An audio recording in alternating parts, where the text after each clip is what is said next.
Hello, everyone, and welcome back.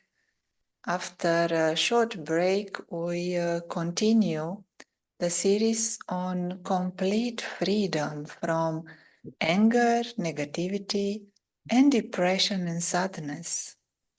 And we are accompanied in this journey by Sharona Stillerman, based in Israel.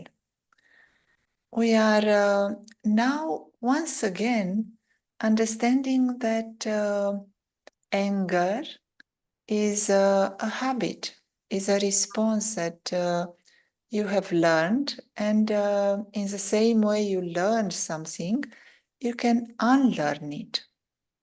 And someone asked this question. They said very quickly from the very beginning of the course, they were able to renounce anger. However, immediately after that, they started to feel sadness, negative feelings, as if, in their terms, if you cannot be angry, then you would be sad about things and maybe have some feelings of putting blame on yourself. So let us start with this very interesting situation that happens in the mind. Can anyone say that anger is useful, or should we not drop anger, or what to do after we are dropping anger? Thank you, Sharona. Well, now that's a good handful of questions you've thrown into the main question. Because this person's question, which was, I found very relevant, was how in somehow displacing anger, another emotion emerged, which was depression or sadness. So I'd like to look at that for a few minutes, and then we can see if that helps the other questions you added to that. Negative energy, whether it's anger or sadness, is a certain frequency, right? It's just, it expresses itself slightly differently, but it's a very low level frequency that the soul has fallen into because the original frequency of the divine child of God, the soul, is a very high frequency. So how I have come to understand the lower frequency of depression and that sadness is this. It is a mourning of the loss of my true identity. Mourning of the loss of my true identity. Just like we can be sad at the death of a friend, beloved one. So in the soul is this deep mourning for having lost its true self. Now, that could make us sad in the way that losing a good friend could make us sad. But just like anger, as you were saying, that is a learned behavior. Because what is the truth? In terms of anger being a learned behavior, the truth is the soul originally is very happy, very contented and satisfied. And so this anger is a kind of, like you say, bad habit. There's no reason for it once we really begin to work with the truth of the self. And so in the same way, this sadness, this depression will go as we begin to remind ourselves and train ourselves to go in and connect to the original template of the soul, those original frequencies, which are very high, meaning very happy, very loving, very peaceful. So we stop mourning the loss of the original self because our awareness shifts. In that higher consciousness, we remember that that original self has not been lost to us. She's there, but needs a lot of our attention and care.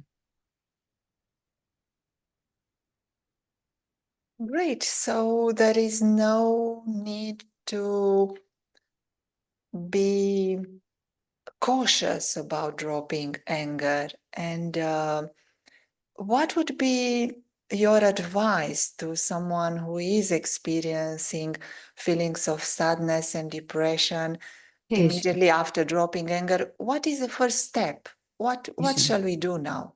patience, and just continue to feed yourself. You know, what is awareness? Because I was saying, we're shifting consciousness with these studies. That means a higher awareness. Awareness is thoughts, right? So keep feeding that beautiful divine self deep inside. Feeding her means give yourself thoughts of truth and give yourself a few minutes in the morning, afternoon, evening to sit and experience that. And it's just a question of time before her voice, his voice, the voice of the baby angel inside, grows strong enough to confront that other voice, which says, I'm sad. What's the point? It's not working. No, you will then become your own best friend instead of your own worst enemy. Little time, patience. Yes, very clear, Sharona. And also, no panic, no fear. Those who accompany you as well into the light, they have the same attitude that everything is fine, everything is good, there is nothing to worry about. Thank you. Now, another question which comes from what we see in the outer world, and it does trigger some negativity, some emotions. Someone describes situations where people are stabbing other people with knives and violence in different places. We all can see that happening around us. And they were wondering how can you keep that feeling of being safe, and also how can you understand what is happening. And they were also thinking, do others see us as being arrogant or trying to be superior or trying to be better than them? And that is what triggers a reaction of violence in others. How can we make sense of what is happening around us today? Can we make sense, and how to deal with that to feel safe and secure? Yeah, again, lots of questions in that one question. But what I'd like to do is show this little video because I think it'll create a framework from which we can take a look at those questions in a holistic way. Can we see that video? Yes.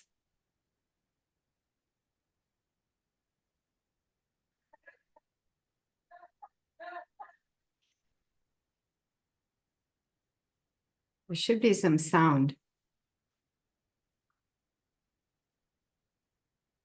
There is no sound. I'm not hearing sound. Let's share it again with sound. Yeah, sometimes you have to deliberately click something so that there's sound. Agree.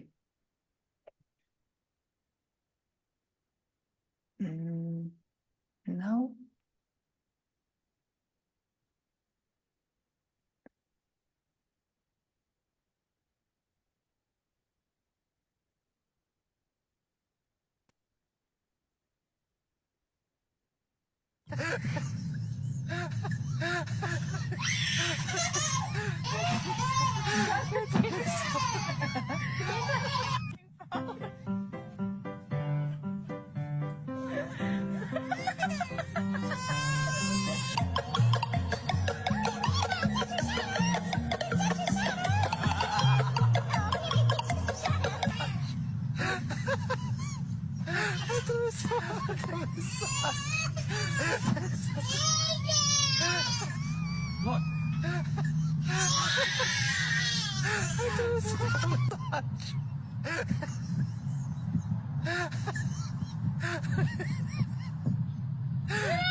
Okay.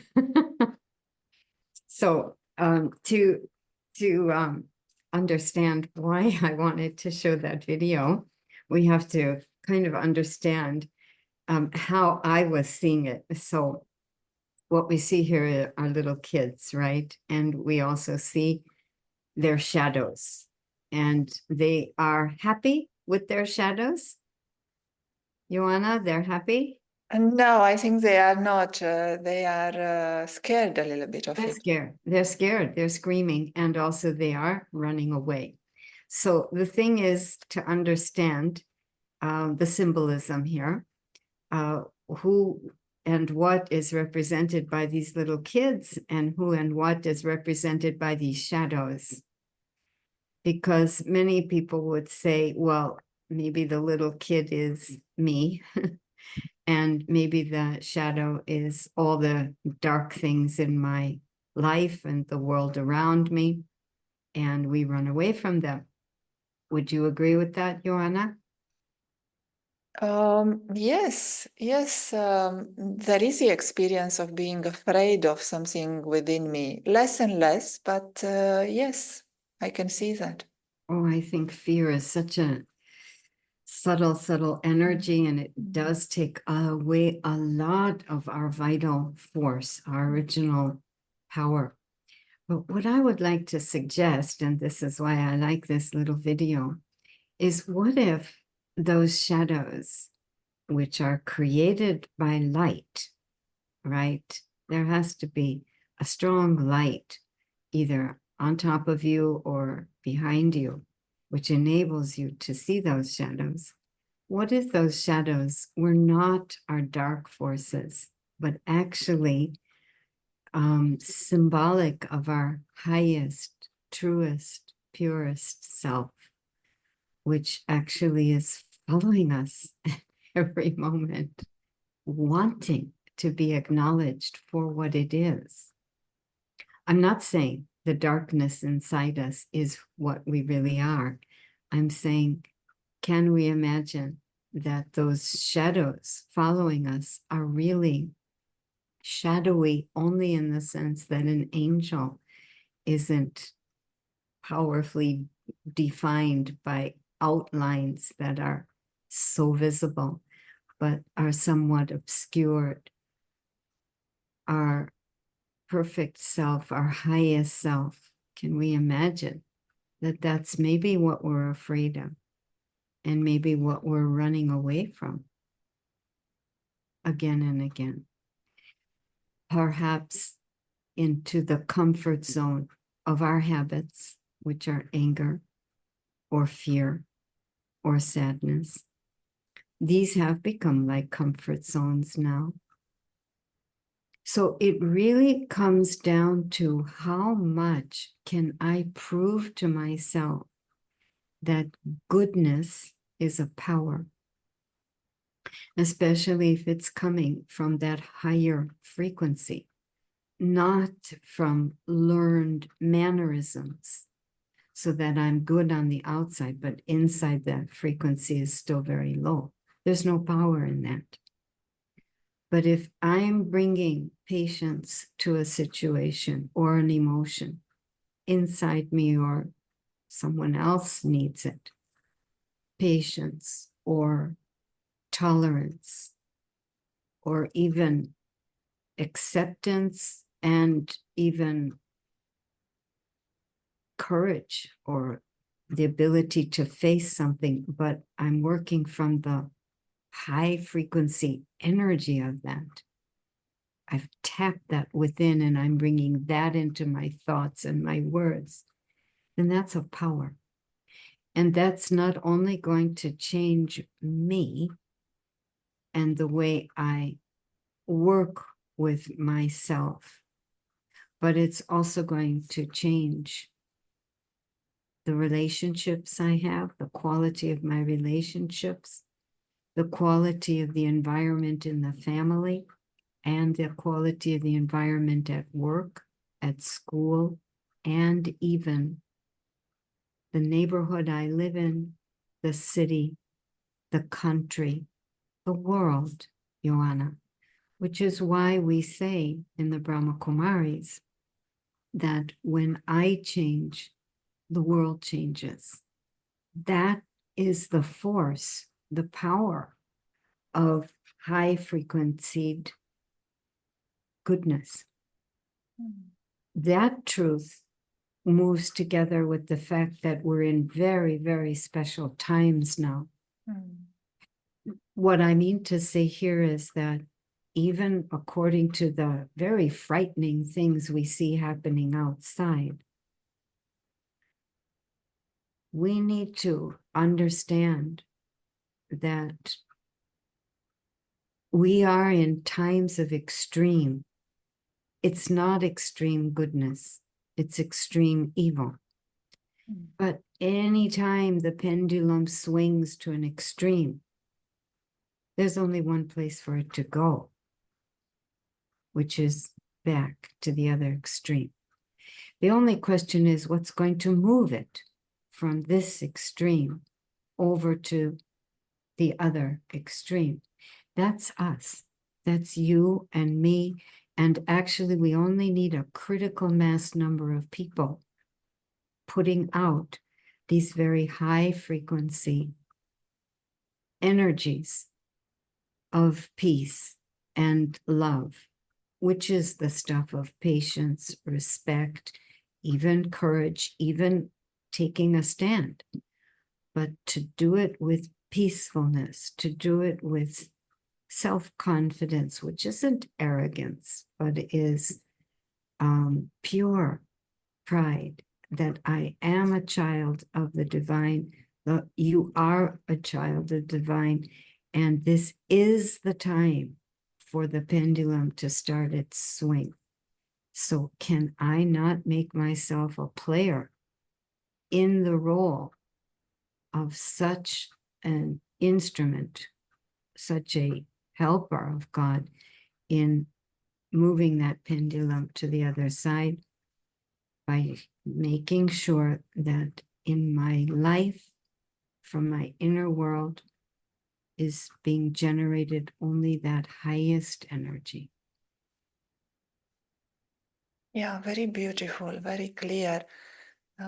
It uplifts you, and it is as if you are taking us into that space now, paying attention that we experience what you describe, as well as understanding it intellectually. It is a time for self-realization and for becoming the ones who are helpers of the world. Actually, So, yeah, yeah, I very could clear. if I could just add, in terms of what to do, either regarding the first question or the second question, these are the 4 things to do. First of all, let me understand the power of goodness, where it comes from me and above. But then also I have to spend equal time experiencing that, touching that. That nurtures the baby angel inside. And then I also have to practice it next time that fear comes up, or that emptiness, or the sadness, or the anger. Now's the chance to just, take a moment, step back, connect with the self as the soul, and then put out a different thought, a different feeling, different behavior, a response instead of a reaction. And I'll be doing this for myself first, but ultimately then let me start sharing that. These are the 4 things I have to do, and there will be change. Yeah, agreed. Change starts today, now. So whilst we are listening to you, start practicing that, putting it into my daily life.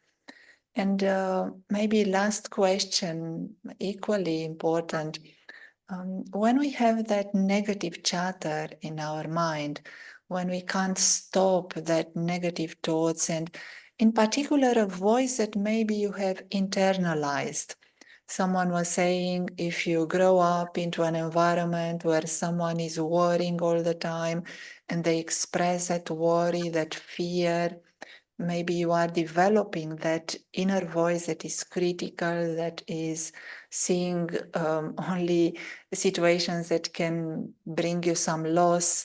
So, what would be your practical advice to put a stop to that inner worry, that inner voice, negative chatter of the mind? Thank you. Well, again, I'm hearing 2 questions. One is how to stop that negative voice, but number 2, how to intervene when that inner chatter takes over, and it's got its own power, its own force. So it's not just that you're thinking negatively, but you're in a cycle which has grabbed you. So one thing I feel it's like a recipe, you know, you have to work with this formula, you could say. Step back. I call it SOS, and maybe Joanna has also described this, but SOS. S means step back. Now you have another place to put your mind, so put your mind there. It's stepping back from whatever a person said, whatever a person has done, whatever is my reaction inside, step back from that. It's not physically stepping back, it's inside, stepping back from that negativity. O, SOS, O, observe. Observe what's just been said and observe the reaction inside you. Already, as soon as you are in the observer position, you remember a very important thing, and you can say this to yourself: I am not these thoughts. I'm not these feelings. These thoughts and these feelings are my creation. Maybe I created them long ago, or somebody else created them and I bought it. But if you're the observer, it means you are separate from them.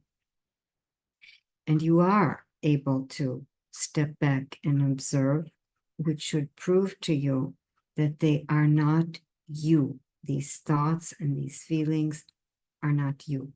They are your creation, whether you created them years ago, lifetimes ago. They are a creation, and you are the creator. So who's more powerful, the creation or the creator? So bring such thoughts into your awareness. And so SOS, after stepping back, after being the observer and appreciating the significance of that, then switch. Final S, switch. Switch yourself into that higher frequency. Enjoy your peace, enjoy your power, and give a response, which will ultimately pay your karmic accounts, which is why every negative thing happening to us, I should say, every challenging thing that happens to us, we say is an opportunity. Because if I'm being triggered, if there's negativity, anger, sadness inside, these are my karmic accounts. And by doing the SOS, I'm back to my wealth of character, able to respond instead of react. And so I pay off karmic debt, which is an essential part of our process.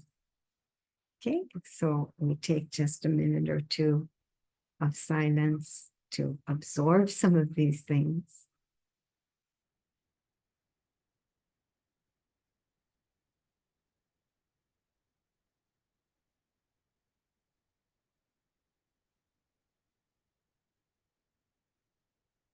And I not step back from anything inside me which does not support me, is not healthy for me, the beautiful me that I've begun to remember, that I've begun to become aware of. Yes, I can step back because now I have another place to put my mind. I put it in that land of higher consciousness with just this thought and the image. Who am I? Who am I?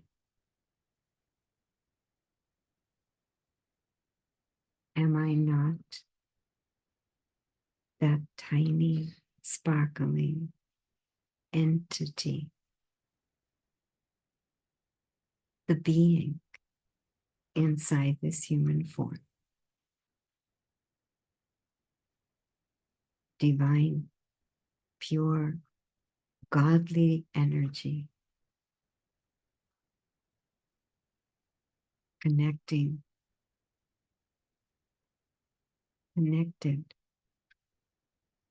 to the supreme being beyond.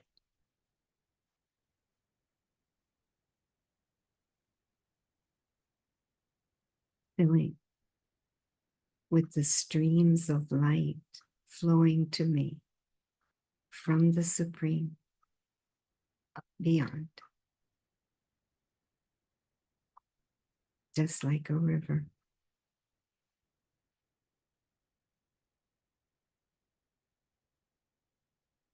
Fills itself from the ocean.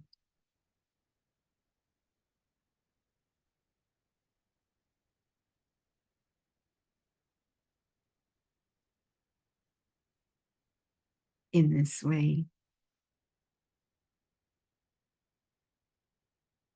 I can be like a river flowing to every one of my programmings and conditionings, bringing the refreshing, cool waters of peace.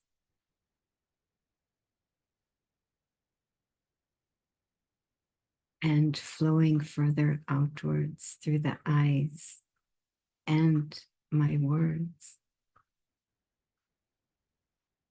Share this peace with all my brothers and sisters, the whole world.